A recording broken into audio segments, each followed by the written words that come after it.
Hey everybody, welcome back to the channel. Everybody, welcome right back to the channel. It's been a little while, just a little bit, been working, grinding, doing a lot of different things. Um, Sorry about all that. If you've been watching, sorry for the delay. I know there's a lot of people that's not subscribed. Most people are really not subscribed to the channel yet, so I understand that. So you might forget about this video, but overall, I want to apologize for that. But in this video, we're gonna recap Wednesday all the way through Friday of college football, and then we're gonna preview Saturday. Okay, about to be fun. About to be real fun. Okay, we can start with Wednesday. There was a few games. Missouri State ended up winning that game. Real close, 22-20 against Middle Tennessee. It was a real close game.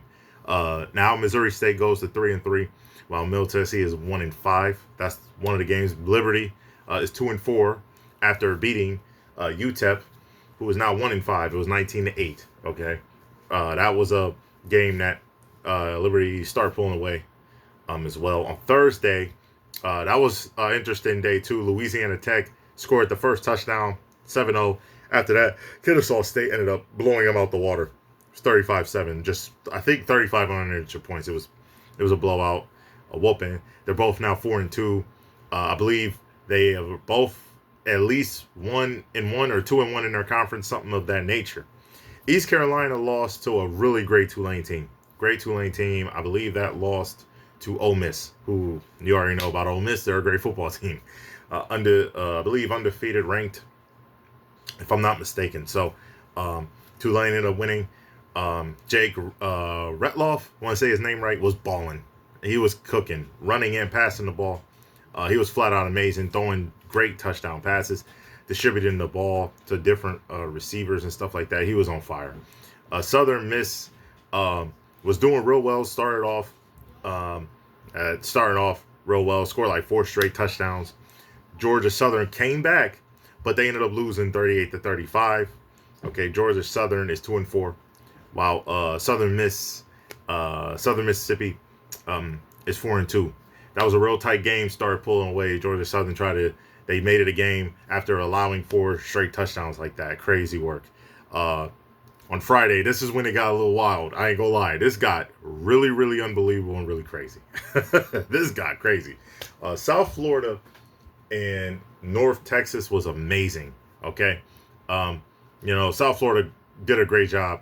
Their quarterback, I believe Brown, if I'm not mistaken, number 17. He had 3 passing touchdowns and 2 rushing touchdowns. He flat out balled out, and he had an amazing game. Flat out amazing game. Flat out dominance. Flat out amazing stuff that happened in that game. He cooked. It was a close game. They started turning the ball over. South Florida was turning the ball over at a high level, getting the ball down the field, but they turned the ball over too much. North Texas capitalized on about one of those possessions, but North Texas was really turning the ball over throughout the game as well. They both turned the ball over. It was tied up at halftime, 21-21. After that, the third quarter on, they destroyed South Florida destroyed the crap really out of North Texas. It was embarrassing. They destroyed them. South Florida is a great team. They lost to Miami. They were trying to hang in there as best they can early, but then Miami pulled away on them.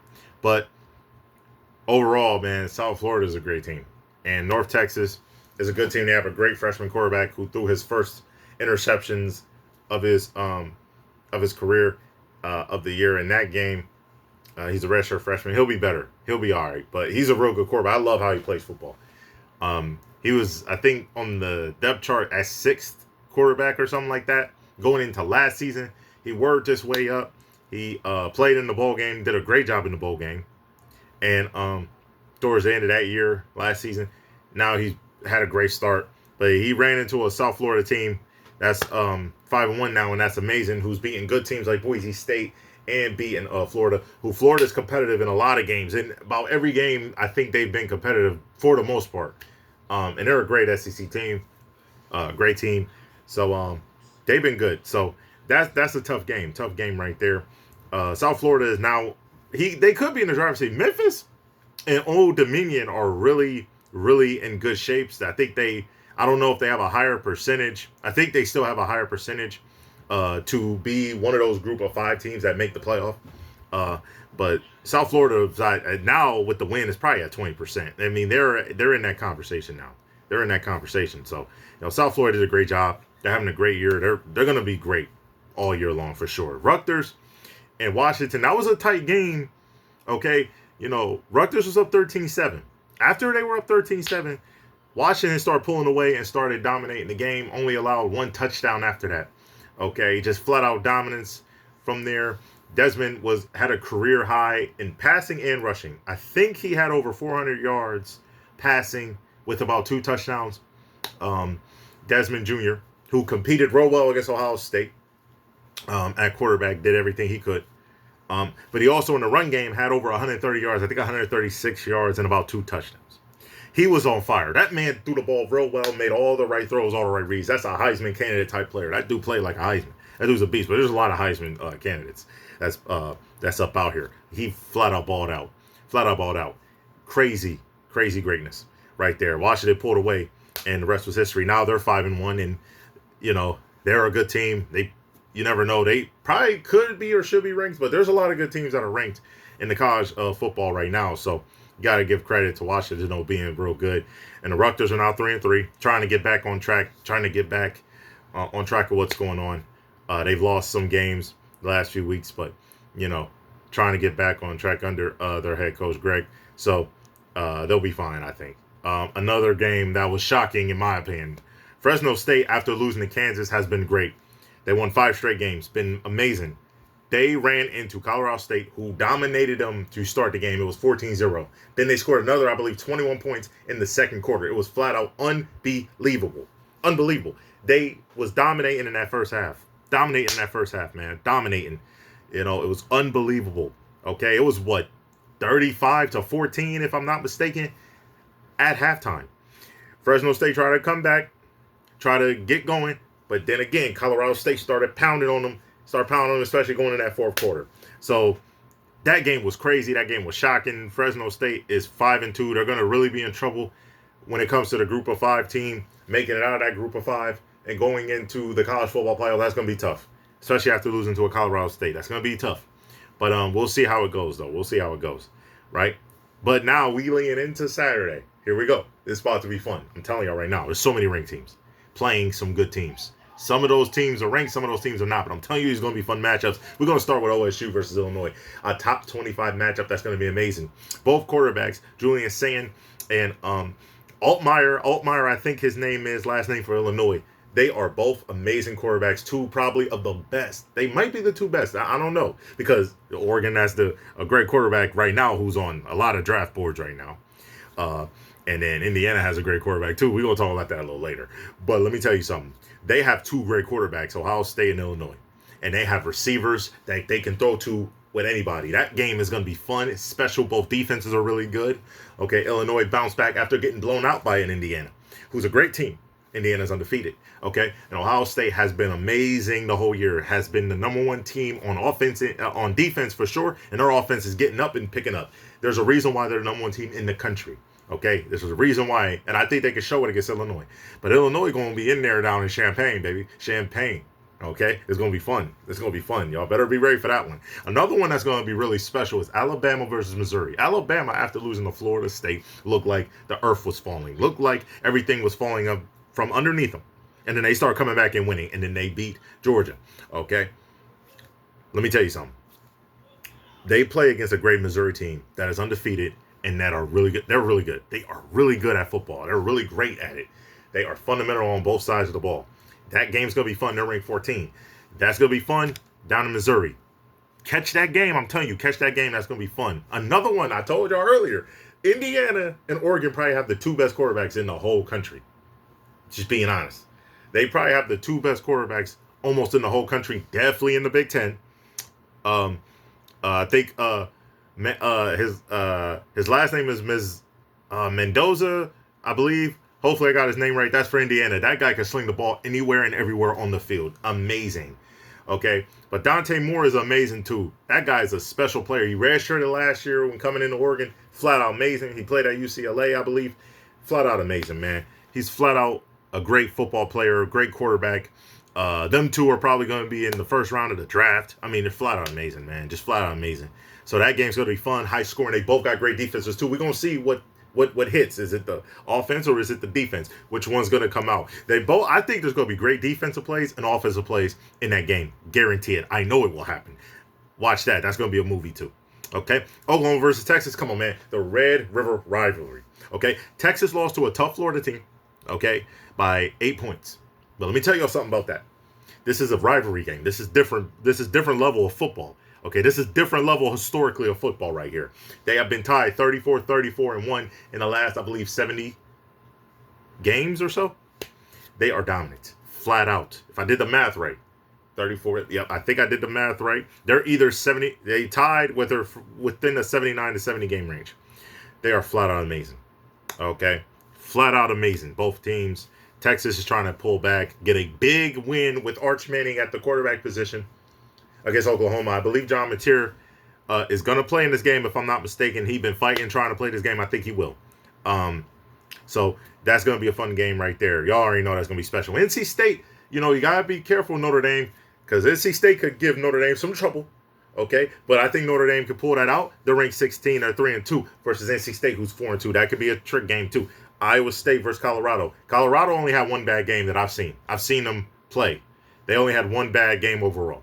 They haven't closed games out like they're supposed to, things of that nature overall, but they've been in tight battles. Iowa State got to be cautious in Colorado. You do not want to mess around, lose in Colorado. Give Colorado some momentum to try to win and get a bowl, get into the bowl season right there. Iowa State is 5-1 lost. They got to get that. They got to get that loss out their mouth and get ready to go. Nebraska versus Maryland. Maryland came off a tough loss, blowing a 20-point lead, 20-0. Okay, blew that. They're 4-1. They're at home against Nebraska, who's a tough team who lost to Michigan. The only loss they have. Michigan's ranked 15. Tough team right there in Nebraska. Physical football, physical brand of football. Maryland got to be ready with their freshman, who's a great quarterback. Washington, he's a great quarterback at freshman. He's really good. One of the best ones in the Big Ten. One of the best freshman quarterbacks in the country. Okay, so you got to be ready for that. Got to be prepared for that. Okay, that's going to be good stuff. Watch that game. Another game, Florida versus. Come on, man. Florida versus Texas A&M. We all know Florida just came back and beat Texas in the swamp. So they could come in and beat Texas A&M, ruin their season, for real, right? For real. 2 top 10 teams that they would have played. Texas was ranked 7 at the time. Now, Texas A&M is 5th. They can beat 2 top 10 teams in back-to-back weeks. Texas A&M got to be prepared, got to be ready, and got to go. Don't turn the ball over because Florida can score off those turnovers and dominate. Be careful. Florida got to be able to run that ball. And DJ Lagway got to keep being accurate, keep making throws. I know he turned the ball over too many times. Most of that came against, I believe, LSU. He was throwing turnovers all crazy, but he wasn't throwing the turnovers overall throughout the season. So, again, Florida got to not turn the ball over, run the ball, get some good plays in. And Texas A&M, they got to be careful. Florida can get tough on you, man, no matter. Their brand of football can travel anywhere in the country, so you got to be careful. Their back's against the wall, so be careful. Billy Napier is a great coach. But some people question if he should be there or not. Now he every time his back against the wall is all of a sudden to go crazy. So you gotta be careful of Florida. They coming into town ready to go in Aggieland. Okay, another one, Georgia. They're going into Auburn. Let me tell you something. That game could be wild. They're ranked 10 going into Auburn. If Auburn protects Arnold, their quarterback, I'm telling you, he'll sling that ball anywhere. So Georgia has to be ready for that, and they got to get pressure on him. They got to get pressure on him, and if they don't, they got to cover good in that back end. They're going to be trouble in that back end. If I'm telling you, if they don't cover in that back end and they don't get pressure, they're going to be in trouble against Auburn. That game going to be good. Number 15 ranked Michigan versus USC. That game is going to be special also. Michigan's defense is good. They lost to Oklahoma in week 2. Okay? But that team, Oklahoma, is a physical football team as well. We already talked about it earlier, a physical football team. Okay, they play against USC, who is really good offensively. They barely lost to Illinois off a game-winning field goal that Illinois had. USC is a great football team. They are fundamentally good, especially offensively. Lincoln Riley is a QB whisperer, and he understands offenses at a legendary historical level. That guy's special. So, at the head coach position, you got a great quarterback in Moss. They are fantastic. He's going to throw that ball, sling it everywhere. Okay, so now we got to understand USC got So great, not Moss. I'm sorry, it was their other quarterback. Maava. I think his last name is Maava. He's a great quarterback. Great quarterback, Maava. And so Michigan gotta be ready. Michigan gotta be ready down there in California. Okay, that's a great team right there. South Carolina versus LSU. South Carolina had some hiccups, right? But overall, they're a good football team, right? Sellers, Lenore Sellers is a great quarterback. To me, when healthy, he's a top 5 draft pick in the NFL. If he's not going this year, he's definitely going to be that next year for sure. And LSU got to be careful. They got to get their offense together. They got to get their offense going. They got to score. Their defense overall is good, but and they might be able to get away with it, but against Ole Miss, it was trouble for them, obviously. They got to find a way to score as much as they can. Not too crazy, but they got to score a little more points than what they've had. They can't have these laws. They got to be able to get into field goal range and kick multiple field goals at least, or get multiple touchdowns. They got to do better in the red zone. LSU is a good team, though. All right, and South Carolina, that is too. That's going to be a good one. BYU, man, they're doing it again. Like, they're 5-0, ranked 18. They're great. They're playing against Arizona, though. Arizona has a great quarterback. And Vita Fea, great quarterback, man. His freshman year was great. His sophomore year was a little rough for him, but then this year he's back on track. He's back on going and go, okay? He's a beast. That's a great quarterback. That's a great quarterback duel. They have a freshman quarterback at BYU. Bachmeier, great quarterback. He's a great quarterback, and his brother there, too. They're fantastic players. So that team is good at BYU, and Arizona's better, too. They're 4-1. Real good. I can't wait for that one. This one could be sneaky, too. New Mexico versus Boise State. New Mexico looks way better than they have before. And Boise State's trying to get back into that race of the group of 5 teams to win in the Mountain West. They got to play UNLV, who's undefeated at some point. But Boise State has to win these games. And they play most of their games in the Mountain West against teams right now, I believe, that are undefeated in the Mountain West Conference so far. So they got to play all those teams, those top 4 teams in that Mountain West Conference. So Boise State can do it. It starts here, though, with New Mexico. They got to beat New Mexico. Boom, and they'll be fine. Number 21, Arizona State. Great quarterback. Sam Levitt's a great quarterback versus Utah. They have Dampier, great quarterback as well. Great quarterback duel. They got great defenses. They got great receivers that can make plays on that outside end, and a great running game to back it up. Flat out. Okay? If I'm not mistaken, Arizona State, Jordan Tyson, I think that's what his name is. Didn't mean to get it wrong. If I did on accident. That guy is a first-round pick receiver. That dude's a beast at receiver. He's a first-round pick at the receiver position, and he's going to be special. So that is going to be a great game. That's going to be a great game, too. That's going to be a fun game. If you stay up, it's about 8:15, 8:30. If you stay up, hey, that's going to be run. Don't try not to fall asleep, because that's going to be a magical game out there. So it's going to be fun. Overall, I'm telling you, it's been fun. It's been fun. Wednesday, even the Wednesday games were kind of fun, too, watching them. Man. Wednesday, going on to some other games, watching, trying to work, and everything like that. It's been pretty cool. Catching up, everything's good. Been fun. Been fun. College football has been amazing all year, and it's getting better. It's only going to get better from here, guys, with conference play. It's going to get better. Y'all already ready for it? I'm ready. Okay? In the next video, we're going to recap the NFL games. Like I said, I apologize for being a little late on things. If you're not watching anyway right now, it's going to be fun. It's going to be fine for y'all, too. Y'all probably go watch videos if I get big and blow up. Y'all probably not even go remember any of these videos past, right? But overall, I mean, I want to definitely apologize for some of the people that are watching right now for being late. I'll try my best not to do that. I know life followed us at us for a little bit, so I get it. So overall, though, it's going to be a great Saturday. Next video, we're going to go into recapping the NFL. The past week, going into this upcoming Sunday, and we're going to have fun. We're going to have a good time. All right, y'all enjoy Saturday, man. Enjoy the time. Enjoy the games. Have fun. Peace.